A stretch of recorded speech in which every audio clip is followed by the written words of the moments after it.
This Torah class is brought to you by TorahAnytime.com.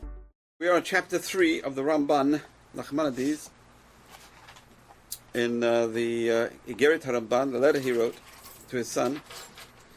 And he tells us that anger is a barometer of a person's personality. It's not just one trait, it's a barometer of the whole personality. Because if there's a flaw of anger, the whole personality is out of whack. So it's not just one thing. It's one of the foundations of the personality. And that's what the Mishnah says. You know a person, three things which are fundamentals of the personality. What are the fundamentals of personality? Person's pocketbook, how generous he is with his money, how not generous, miserly, what he spends his money on, kiso.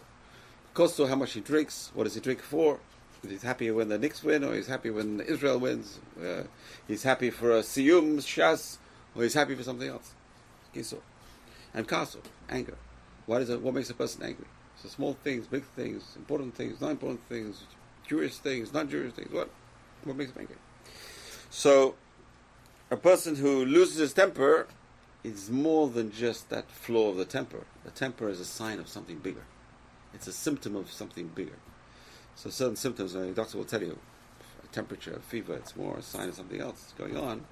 So too, the anger of a person is symptomatic of something bigger, something more major.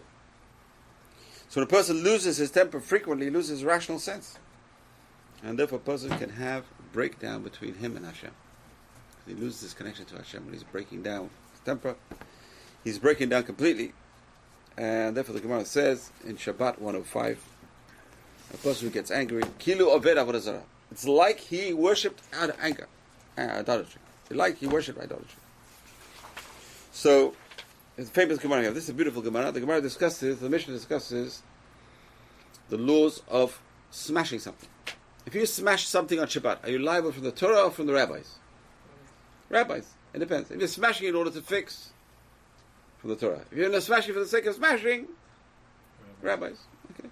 So I smashed down a building in order to build a new one over there. From the Torah. That's from the Torah. It's forbidden from the Torah. If I smash it down for the sake of smashing, rabbis. The kids come, they trash the building. That's also from the rabbis. But they trash it in order to build, from the Torah. Also from the Torah. So the Mishnah asks, what about a person who smashes something in his anger? Or he rips his clothes because one of his relatives passed away. He's ripping his clothes out of mourning, sorrow. Is he liable from the Torah or liable from the rabbis? Torah, excellent. Why? Because he's not rebuilding. He's fixing. What is he fixing? His feeling. He's fixing his feelings. He's fixing his feelings. So let's see the Gemara over here. The Gemara is in 105b. So the Gemara says, this is according to Rabbi Yehuda. Rabbi Shimon says Patur. Rabbi Yehuda says Chayav. Why is he liable? Why is he liable? So Rabbi Yehuda holds Malacha she'ena tzricha legufa Chayav aleh. A person does something which is not needed for its purpose is nevertheless liable because something else comes out of it. Okay, so therefore it's like he's fixing over here. Right? He's satisfying his evil inclination. Imagine. When he's smashing something in his anger, his evil inclination is pacified. He's fixing his evil inclination. And similarly, when a person is ripping his clothes for mourning, he's also calming himself down. He's pacifying himself. But is it allowed to do that? Are you allowed to smash something in anger? So when I ask the question, what do you mean? Mishnah says if he smashes in anger, he's liable. Okay. So who says he's allowed to do it in the first place? That's the Gemara's question. How do we know? Shema Rabbi Yochanan ben Nuri. Rabbi Yochanan ben Nuri says, HaKorea big door b'chamato. A person tears his garments in his anger. He smashes his vessels in his anger. Or he scatters his money in his anger. Let it be in your eyes like a person who is performing idolatry. Scary, right? It's scary to see, to witness a guy go berserk, start smashing things in his anger. It happens all the time in marriage situations, unfortunately, because that's where the biggest tensions are. The guy goes home, he's exhausted, his wife is his house is a big mess, and the kids are running around, and he loses it. Starts throwing plates around, cups around, nuts, goes nuts. He's like an idolater. Why? What do you mean? He didn't do idolatry. Why idolatry did he do? It's a slippery slope. The Gemara says over here, slippery slope. Today the Yetzer Hara says do this, and he does it. Tomorrow the Yetzer Hara will say do this, and he does it. Until the Yetzer Hara says go and do worship idols, and he'll go. It's a slippery slope. So in other words, once you lose control, it's going to get worse and worse until you rein yourself in. A person has to rein in their feelings. It's so hard to rein in one's feelings. Has to control their temper. It's so hard to control their temper. So one says, you know, I control my temper for 5 years, 6 years, 10 years, I control my temper. And one day, boom, and he loses. Right? So the Gemara says, where's the pasuk? Which pasuk are you basing yourself on? Elzar you should not have in you a strange god, and nor should you bow to an alien god. Okay? You shouldn't. What's this? It's in Psalm 81. So who is this strange god in you? This is the evil inclination. He's bowing to a strange god, his evil inclination. So that's Avodah Zarah. What's Avodah Zarah? Instead of getting the Yetzer Hara to work for him, he's working for the Yetzer Hara. He's bowing down to the Yetzer Hara. He's obedient to the Yetzer Hara. So the person can say, whenever he worships Avodah Zarah, whenever he's giving into his Yetzer Hara, he's worshipping Avodah Zarah. Scary. However, by tearing one's clothes to cool his anger, what constructive act is it? So we said he's calming down his passions. That's number one. The Gemara says another reason.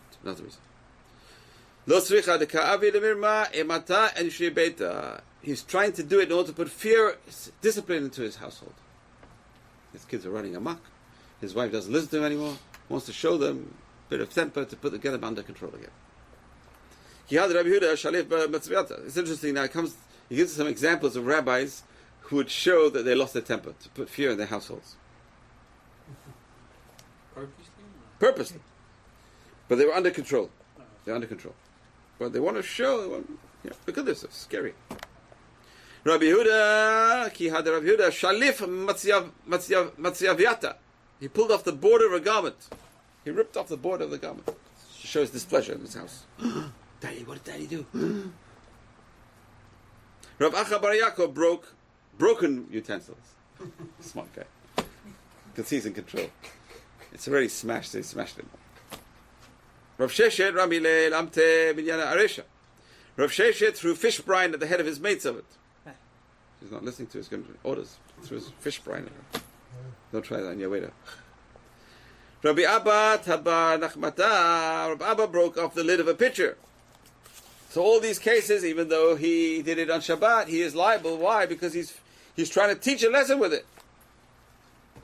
He's trying to teach a lesson that's fixing, that's purposeful. So he's smashing in order to fix. What's he fixing? He's fixing all of him in the house. He's fixing his self-esteem in the house, hopefully. Maybe yes, maybe no. Is he still liable if it doesn't work? What do you mean it doesn't work? Because it didn't fix anything. Good question. Today it probably wouldn't work. Let's say he's crazy, he's gone nuts. Let's call the police. That's what happened today. Don't try it today. So even if you're pretending, but in schools you have situation. You have to lose. You have to lose. Show your losing temper. We're going to see the Rambam. Interesting Rambam. And then we talk about the case of ripping clothes. Rabbi Shimon ben Pasi said to Rabbi Shimon ben Levi, the name of Bar Kapara, whoever prays, whoever cries for a righteous person, HaKadosh Baruch Hu, Sofran Menicham Beit Nazav. Hashem counts the tears and places it in his storehouse. Very, very precious. Okay, so we see over here that in both cases, the person is fixing. So he's fixing his anger, he's fixing his temper, he's fixing his passions, or he is creating a situation of awe and respect in the house. So he's fixing something. So let's move on to the laws of Shabbat here.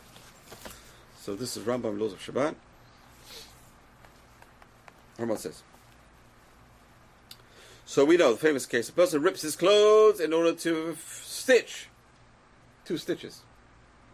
He is considered guilty of fixing.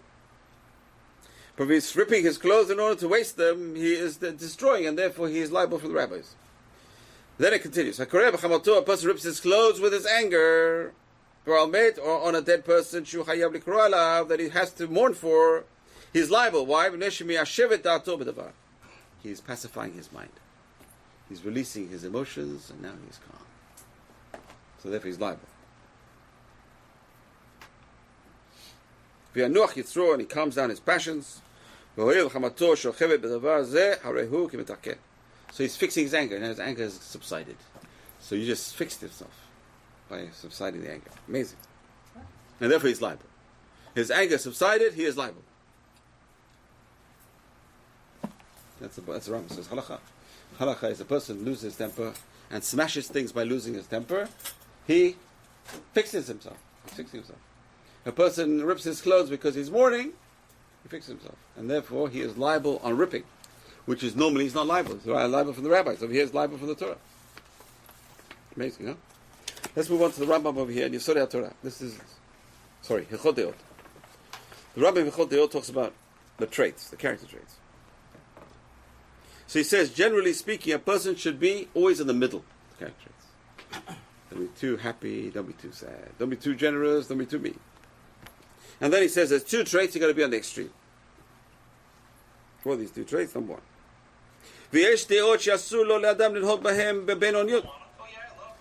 And there are certain traits a person should not even be a medium, in the medium.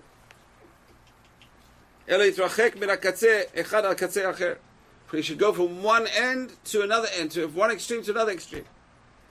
Number 1 is gover lev, gava, pride. A person should be very humble. It's so hard to be humble. Because he says, I am the greatest. Right? And Hashem does. He says, oh, I'm the greatest. You're not greatest. You're going to be out of here.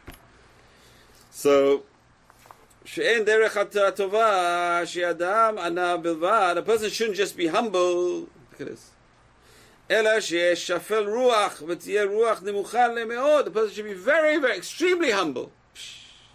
Rambam says, keep away from extremes. Humility says, extremely humble.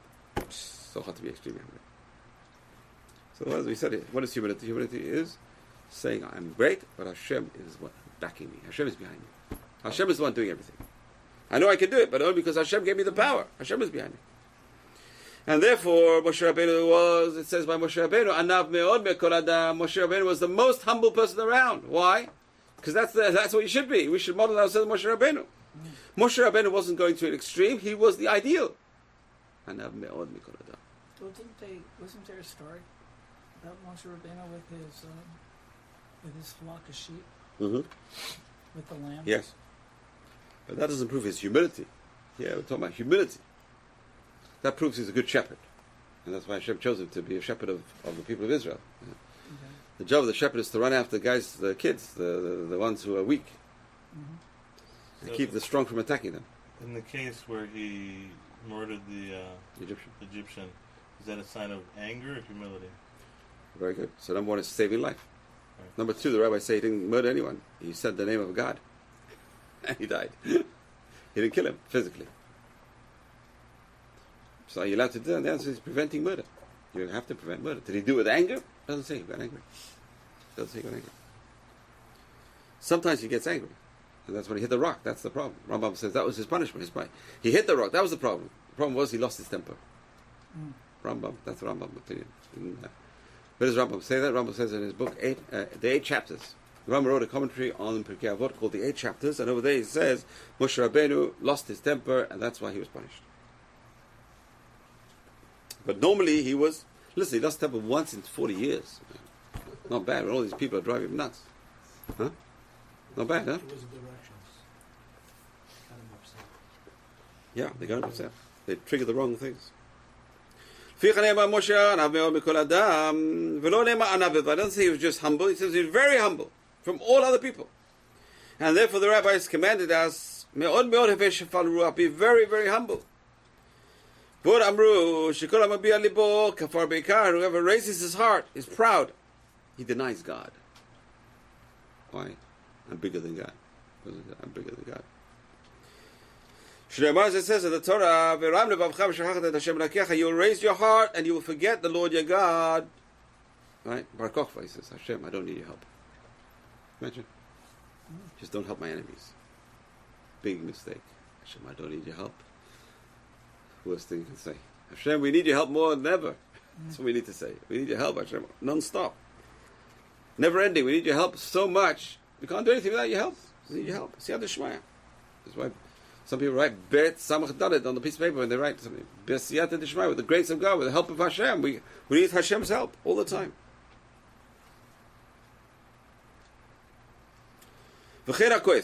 Similarly, anger. So, pride and anger. It's a very, very bad trait. And a person should be very careful to go to the other extreme. What's the other extreme? And should teach himself not to get angry even on things which you should get angry. But if he wants to put respect into his children, or the community, if he's the head of the community, and he wants to get angry with them in order that they should come back to doing the right things, he should appear before them as if he's angry. But inside he should be just calm. So hard to do. But inside he should be calm. So hard to do. You've got to act. If you want to be a good educator, you've got to put on a good act. Very simple. And the kid's got to not be able to know that you're acting. Because the trouble is, once you show you're angry, it slowly triggers anger. That's the trouble. So there's got to be calm inside. Learn the trick, how to stay calm inside and show temper. It's as if he's getting angry at the time he's angry. But really he's not angry. Okay? That's what the rabbi said, that he's quoting the Gemara in Shabbat. Whoever gets angry is as if they're worshipping idols. Which idol is he worshipping? The Yetzer Hara himself. He's worshipping his own Yetzer Hara. If he's a wise man, his wisdom goes away. If he's a prophet, his prophecy goes away, like Moshe Rabbeinu. And the person who has a bad temper, his life is not alive. It's not worth living. He's always angry, with perpetual anger. I'm angry with this one, angry with this one. Burning him up inside. And therefore the rabbi said, keep away from anger until the edge of anger. And therefore a person should not feel angry even for big things. It's very hard to get to that level. Okay, so two things. The person's going to keep way to the extreme. One is pride and one is anger. When a person consistently loses temper, he loses his rational sense. And that's why it's like he worships idols. When a person becomes unrestricted, he approaches idolatry. Unable to think clearly, the person lost in fury loses perspective. The crooked path appears straight, the forbidden seems permissible. Insults, quarreling, and slander are very close. A person's anger can say bad things about this one, bad things about that one. Anger leads to slander, leads to quarreling. So even though the person is normally a sensitive person, a decent person, you see the guy, you will believe it. The angry person may, in his fury, even humiliate other people publicly, and that's the worst thing he can do, is humiliate someone publicly. So because why? He's no longer guided by reason. He loses the rational. The person angry, they lose their rational abilities, they get emotional, they lose their rational abilities, and they can do even the worst things. Right? Eliyahu Navi says, the Gemara says in Brachot, if you never come to anger, you will never come to sin. So one of the causes of sin is anger. So when somebody does that, like in ancient times, so did the Jewish courts go ahead and use that as a reference? It depends. If he does something in his anger, yes. If he didn't do anything, he just got angry. He didn't do anything. Went into a room, he smashes some plates in his own room, doesn't go outside, doesn't talk to anyone, just smashes his own plates. So he's available to Zorah, but he didn't affect anyone, Baruch Hashem. So you can't take him to court. Right. He's damaging his own property in his own room. But if he gets involved with other people and he shows temper and he causes a ruckus, all kinds of things can happen. Police are arresting people non-stop because of that. Road rage. Crazy. People go crazy, go bananas. They jump on the car. There's a case in Israel, in Afula, just last week. She honked at him. She was late for school and he's blocking her. She picked up a kid. She's like a little honk. He gets out of his car, goes into her car and smashes at her face. Smacking her non-stop. They caught him. He was at the airport trying to get out. We don't know who it is. They won't say who it is. But the second time, the same day. The first time he attacked the policeman and ran. Lunatics. They're lunatics. I don't know. In Israel, imagine. So it's some people are very angry. It's terrible to lose one's temper. And you know what? When you lose your temper, you lose everything. You lose everything. You lose self-esteem, you lose self-control, you lose self-respect. And unfortunately, you have to show it sometimes. If people don't take you seriously, that's the problem. Especially in schools. You don't show something, they don't take you seriously. You have to be able to. But if you can do it in a calm way, managing a classroom, it's chokhmah. It's called classroom management. There's a whole course you have to take in classroom management. How do you keep order in a classroom? So we talked about this famous story. Sefer Hasidim says the man was very respectful to his father. The father said, "My son, before I die, I want you to promise me, when you lose your temper, sleep over it. Sleep over it. Don't do anything in a rash. Wait one night."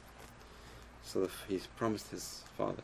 And he gets married, leaves his wife to a business trip, and he gets lost for 20 years. He comes back and he sees this young man hugging his wife. He wants to kill them both. He remembers what he promised his father. He sleeps over the night and he finds out it's his son hugging his mother. He would have killed them both. He killed his wife and his child. He could have killed his whole family.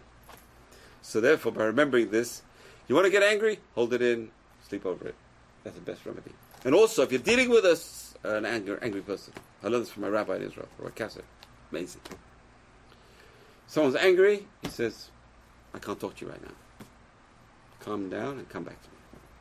So now the guy's boiling. Really, boiling with anger. "I can't talk to you right now." It's best policy.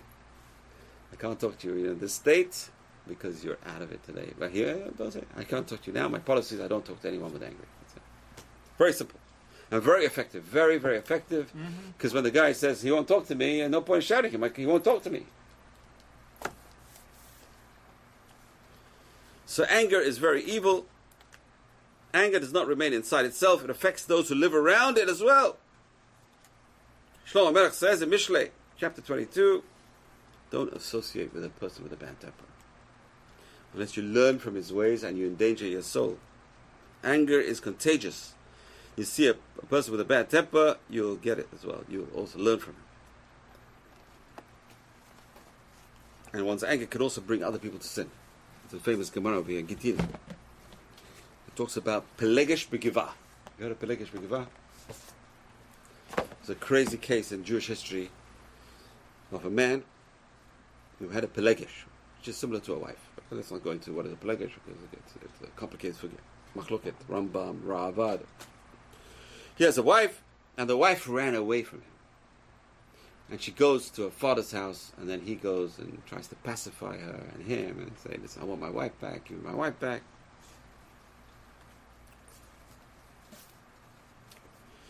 So the question is, what happened over there? Why did she run away from him?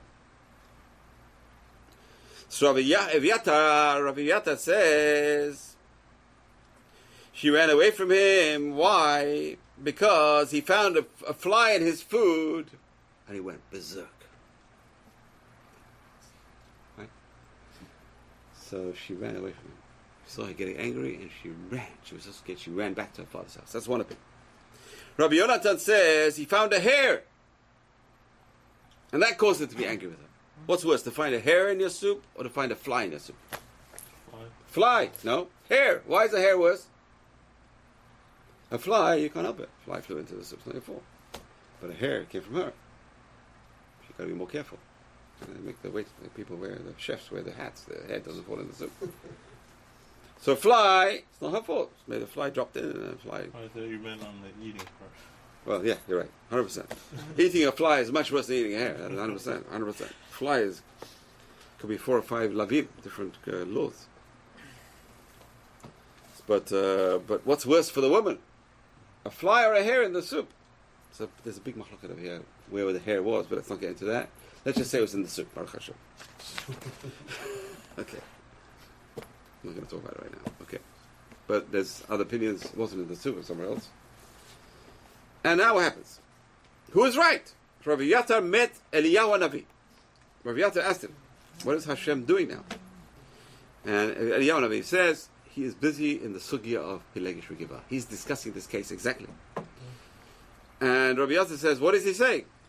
And Eliyahu Navi says, God is saying, Eviatar, my son, says this, and Yonatan, my son, says this. Eviatar says it was a fly, and Yonatan says it was a hare. So Rabbi Eviatar says, what is it? A doubt? There's a doubt in heaven? Of course Hashem knows. So he says, you know what? They're both right. But what happened was, first he had the fly in the soup. He didn't get angry. Don't get angry with a fly in the soup. But inside he's thinking, maybe she's careless. And then he found the hare and he blew up. They're both right. Why? First he found the fly and then he found the hare. And that's why he got angry. So the Gemara asked, why did he become angrier at the head of the fly? Rabbi Yehuda says, look at the analysis of it. Rabbi Yehuda says, Zvubakara, the fly in the soup.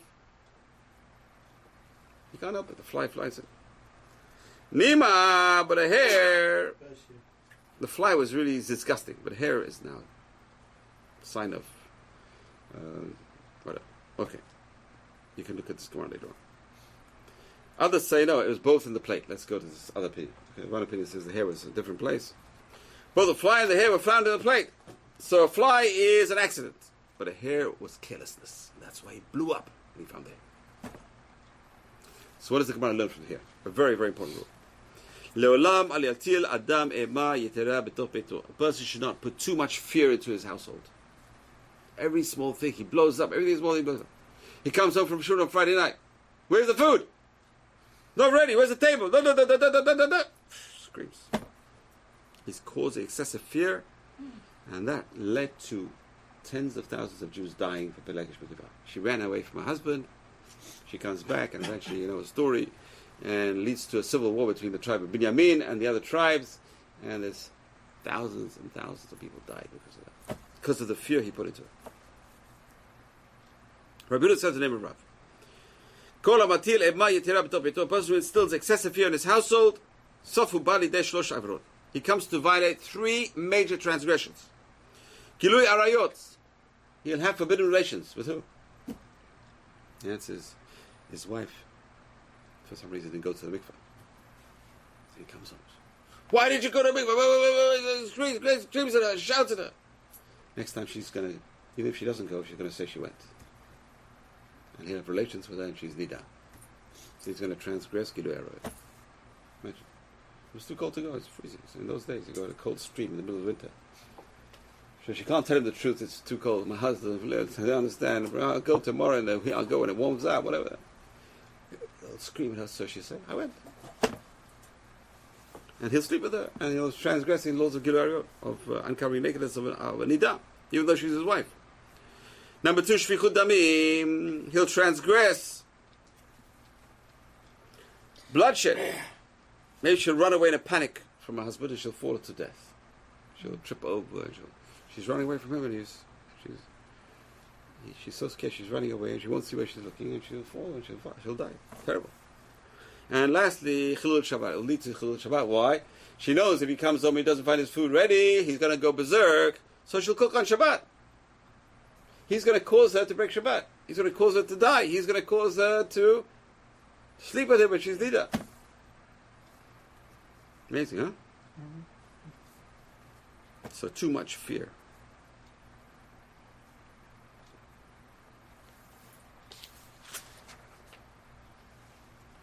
But, so what about we read every Friday night Mishnah. The Mishnah says, and remember the kid, every Friday night we read this. When a person on Friday night, he has to say three things in his house. Is sarten, do you separate maaser? Truma maaser. Erev 10, did you make an eruv? He lit an air and light the candle. So the Gemara says, say it nicely and calmly. Don't say it with an anger. Look at this. Amazing. Just lememrinhu b'nichuta. You should say this calmly. That people should accept it from him. Just don't scream at them, otherwise it's going to cause havoc in the house.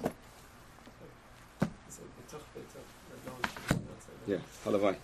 Yeah, that's why it says betoch beito, his house. A person should say these things inside his house. It shouldn't be too loud. That should be heard outside the house.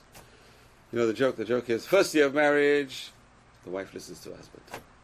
The second year of marriage, the husband listens to his wife. The third year of marriage, they both talk and the neighbors are listening.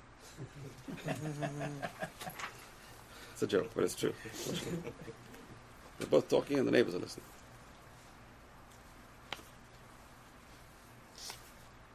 So a person's going to be very, very careful not to show anger in the house.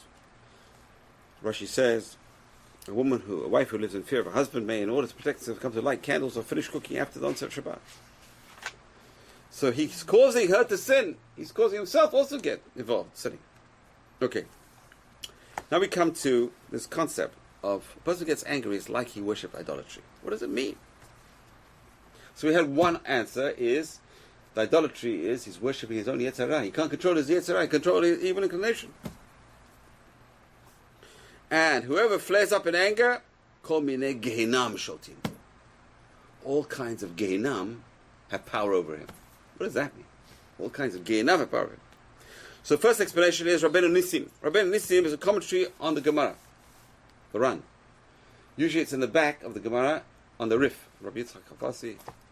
But in the Darim, there's no Rashi. There's not the Rashi we know. It says Rashi, but no one learns it in Yeshiva. They say it's not really Rashi.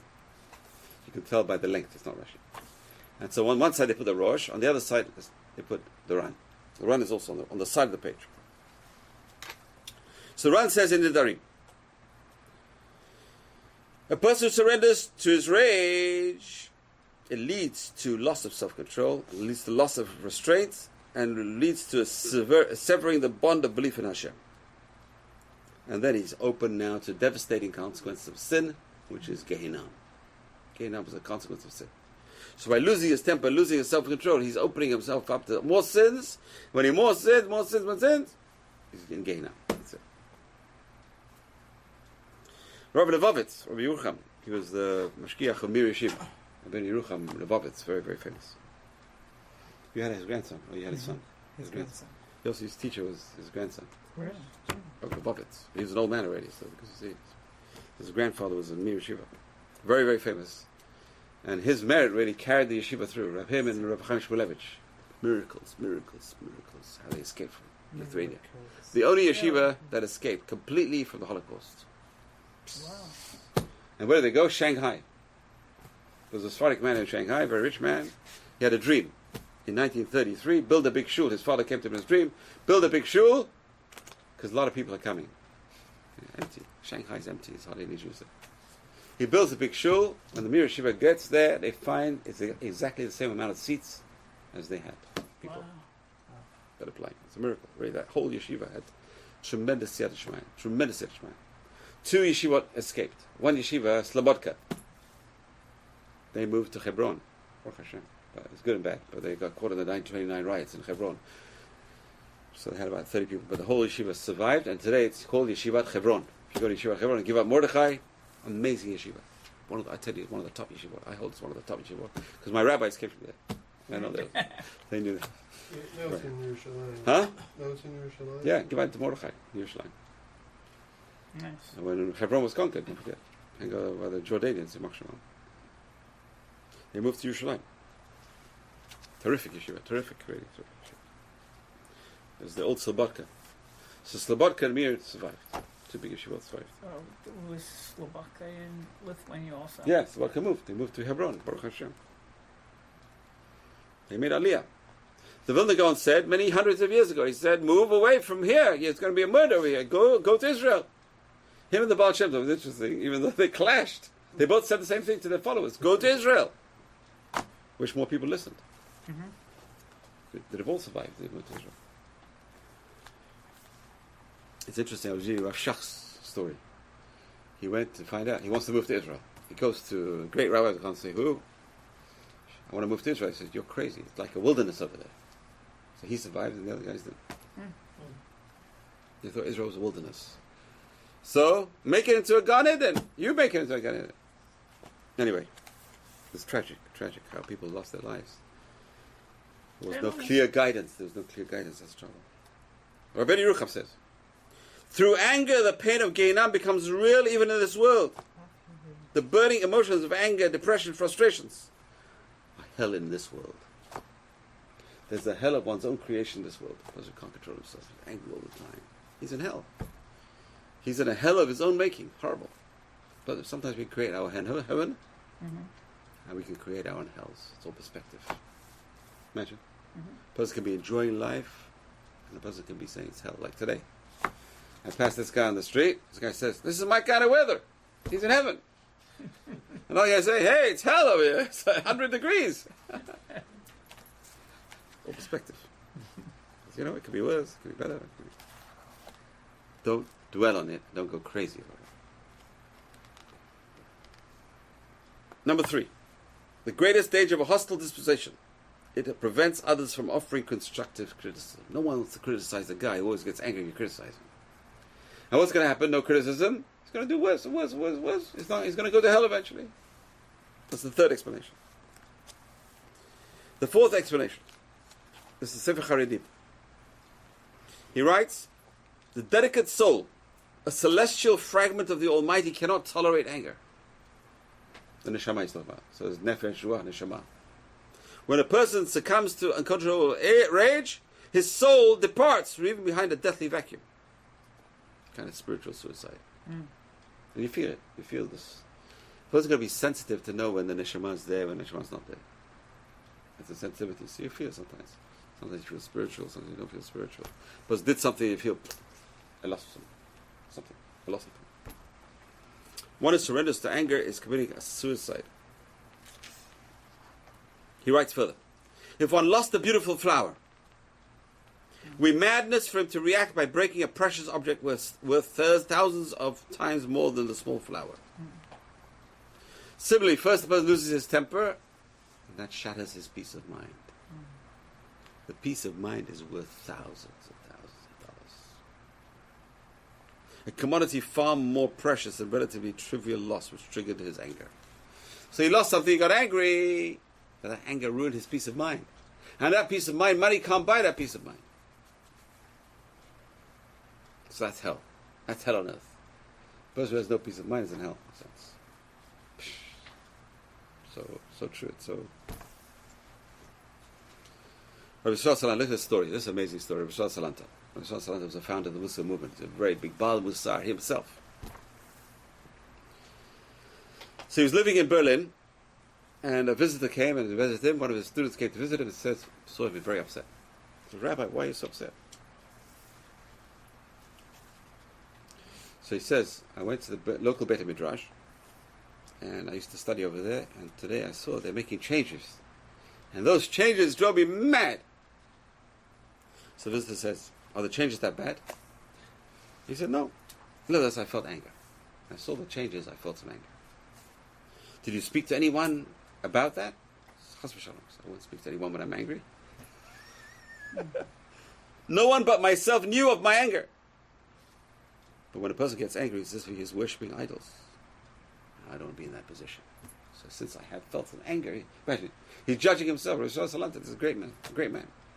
I felt anger when I shouldn't have felt anger. Oh, yeah. So even though he controlled himself, he didn't do anything about it, he still felt guilty that I got angry.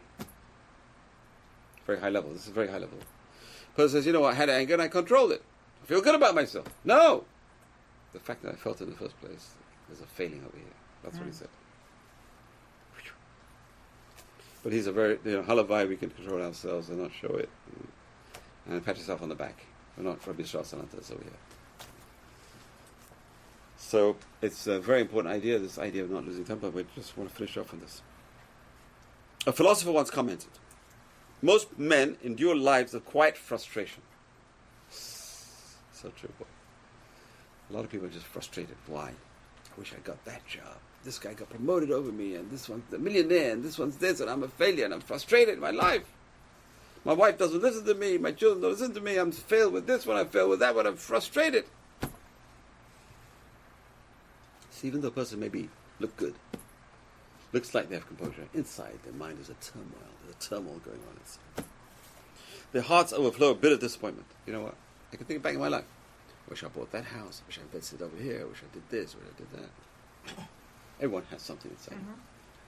So sometimes I won't let them sleep. I missed this opportunity. I wish I married that woman. I wish I married this one. It never ends. You know why? Because you're still alive. That's a sign you're alive. If everything ended, the person would be dead. But these tests are there non-stop. A person who has no test is dead. The tests keep on going. The Yetzer Hara is active. And the Yetzer Hara told, remember the famous story of Chafetz Chaim is very old, 80 years old, and he's cold outside, and he said, and the Yetzer Hara comes to him and says, "You're an old man, just go back to sleep. Don't get up from minyan, it's too cold outside." And he told the Yetzer Hara, he says, "You're older than me, and you're up already." You have to live with the Yetzer Hara. You don't give up on me, I don't give up either. I'm not going to give up. If you don't give up on me, I'm not going to give up. So the Gemara says, no person is free of sin. So true. No one. Who says that? Shlomo Melech says. Although Hashem has no mercy on those who are thoroughly evil, He acts with compassion towards the bulk of mankind. Instead of overwhelming transgressors with devastating blows, God allows them to experience the consequences of sin gradually and over time. And Hashem gives them a little punishment here, a little punishment there, a little punishment there, a little punishment there, to avoid them from going into a deeper pit. And the Gemara says, if a person goes 40 days without experiencing any pain or discomfort, they should be concerned. They're getting the reward in this world. Imagine 40 days. I never had 40 days in my life without pain or discomfort. Right now, it's very uncomfortable. Right? Go outside. Right now, it's great. You know, great, fantastic. Just step outside. Not for you, not for you. So a person who doesn't have discomfort in this world, for 40 days, better worry. Start worrying. I'm getting my payment in this world, and I don't have no alarm about, boy. So all these things that happen, all the worries a person has, all the turmoils inside, it's really a punishment from Hashem. But we can overcome him, because we create our own Gehinam. That's right, like a Gehinam. The person's in a Gehinam. Right? Baruch Adonai Le'olam. Amen v'amen. Amen. Yeah, we do. You've just experienced another Torah class brought to you by TorahAnytime.com.